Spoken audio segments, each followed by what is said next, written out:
I'm Jared Kopis, and this is Notes from Underground. In our last video, we discussed the UVO, the terrorist organization whose ideology was shaped by men who idolized Mussolini and Hitler, and pushed for a Ukraine with clean bloodlines, free of Russians, Poles, and Jews. They sought to attain this by any means necessary, openly stating that the independence of Ukraine was more important than even that of morals. Once the UVO had been pushed to the sidelines in Ukraine because of its extremist views, they reached out to other countries, in particular Germany, who they found welcome partners, and eventually formed an organization as evil as the German Nazis. This group is the OUN.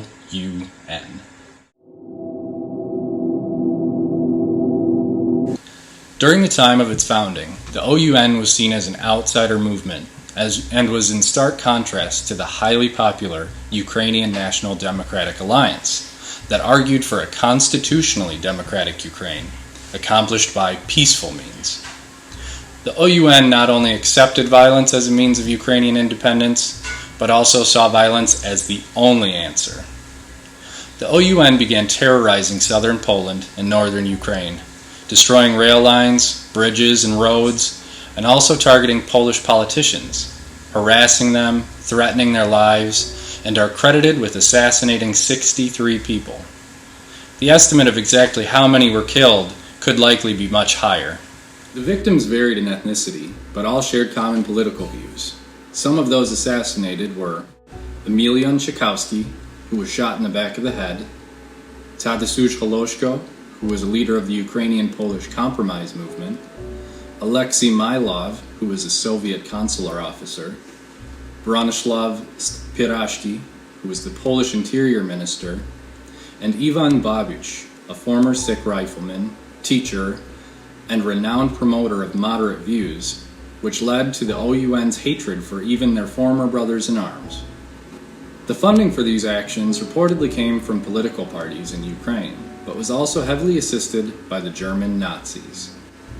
Because of their actions, Poland began the pacification of Ukrainians in eastern Galicia in 1930. The Second Polish Republic had faced over 2,000 terrorist acts against ethnic Poles in the region and moved to end these actions. Marshal Józef Pilsudski, Prime Minister of the Second Polish Republic, made the decision to treat the matter not as a military one, because he was concerned that it could start a new war, and instead treated it as a legal problem, and ordered the police, not the military, into action.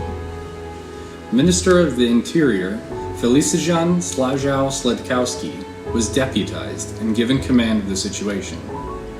Overall, 1,000 policemen were used in over 400 villages. Homes and businesses were searched, hundreds were arrested, and reports of brutality surfaced. Many claimed to have been whipped and their homes destroyed. Official numbers from the Ukrainian side put a total of 35 civilian deaths, while Poland claimed no fatalities occurred during the operations.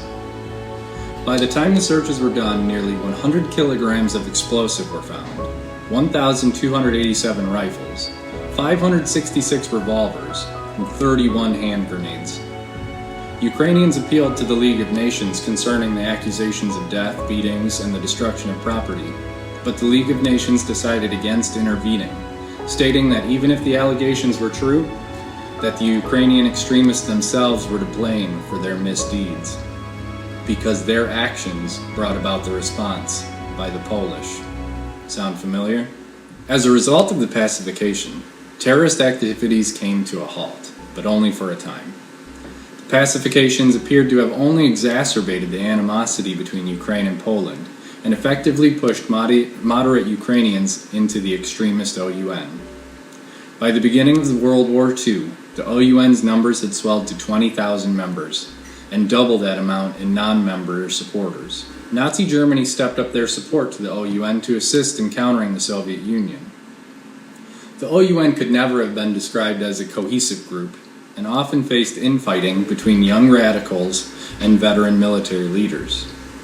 The younger saw their leadership as out of touch, elitist, and unwilling to break their officers' code of honor, unable to resort to the means necessary to obtain Ukrainian independence. The younger members admired Nazism and fascist ideas and methods in obtaining a goal, while their older leadership favored Mussolini, condemning Hitler on some levels.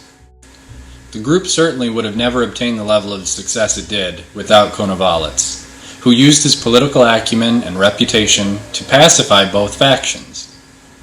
But this came to a crashing halt when Konovalets was assassinated in 1938. The OUN quickly declared Andrei Melnik their new leader. Melnik was a military and political leader who fought against Russia in World War I in the company of the previously mentioned Ukrainian Sikh riflemen. After being captured by the Soviets, he, like many others who found themselves in captivity, formed a strong bond with their fellow inmates. Melnik was housed at the same camp as Konovalets, with whom he became quick friends, leading to his joining the Ukrainian Independence movement. Even with his imprisonment, Melnik was viewed as one of the less extremist members of the OUN. He gained the nickname of Lord Melnik for his calm and even kind demeanor.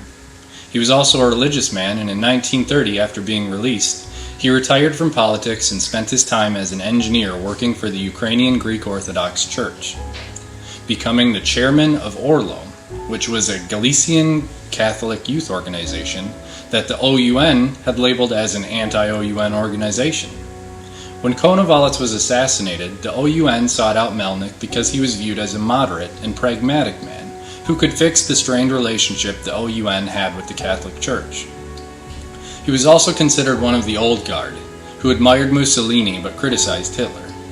Even though publicly he criticized Hitler, he was recruited by Nazi Germany intelligence, the Abwehr, for sabotage, counter-espionage, and espionage activities against the Soviet Union.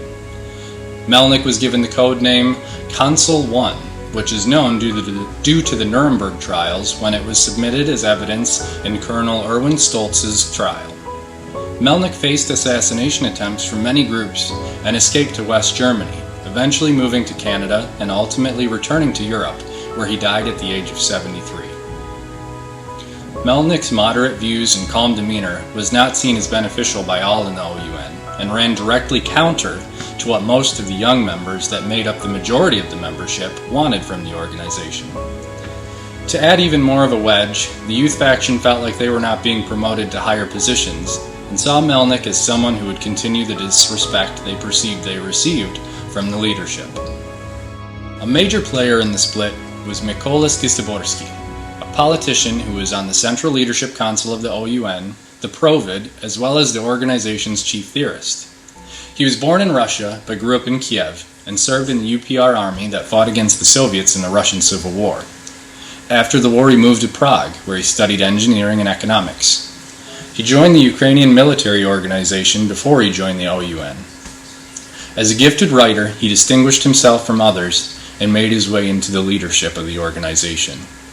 He believed that democracy and capitalism were inseparable, and that without the two working together, such as in communism, the world would fall into dictatorship rule.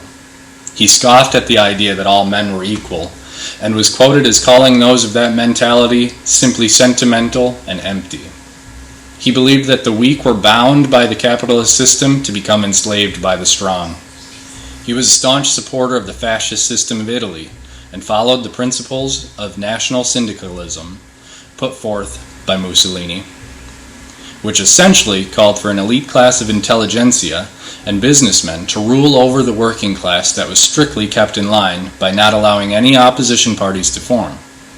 Skisaborsky became involved in an inter-OUN dispute with an ally of one of the party's biggest names, Stepan Bandera, a name many of you are now becoming more familiar with. Bandera is not a topic that can be quickly gone over, and the next moment in history for the OUN is equally important. That is why the next video in the series will be devoted to him. You now know some of the key members of the OUN, about its formation, its links to Nazi Germany, and its ruthless desire to make Ukrainians a dominant race. Please help and share these videos, because now it is more important than ever that we add to our ranks if we are truly to bring war to the war makers.